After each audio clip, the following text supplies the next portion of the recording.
মুন্সিগঞ্জের গজারিয়া উপজেলায় মাটির নিচ থেকে উদ্ধারকৃত একটি মর্টার শেল নিষ্ক্রিয় করার সময় ভয়াবহ বিস্ফোরণের ঘটনা ঘটেছে। বিস্ফোরণের তীব্রতায় আশপাশের অন্তত 25টি ঘরবাড়ি ও দোকানপাট ক্ষতিগ্রস্ত হয়েছে।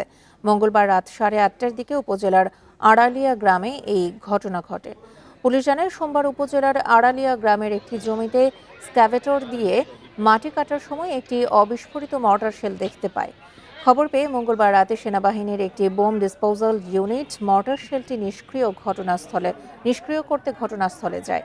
পরে মর্টার শেলটির বিস্ফোরণ ঘটানো হলে বিকট শব্দে বেশ কয়েকটি বসতঘর ও দোকান ক্ষতিগ্রস্ত হয়। তবে এই ঘটনায় কেউ হতাহত হয়নি।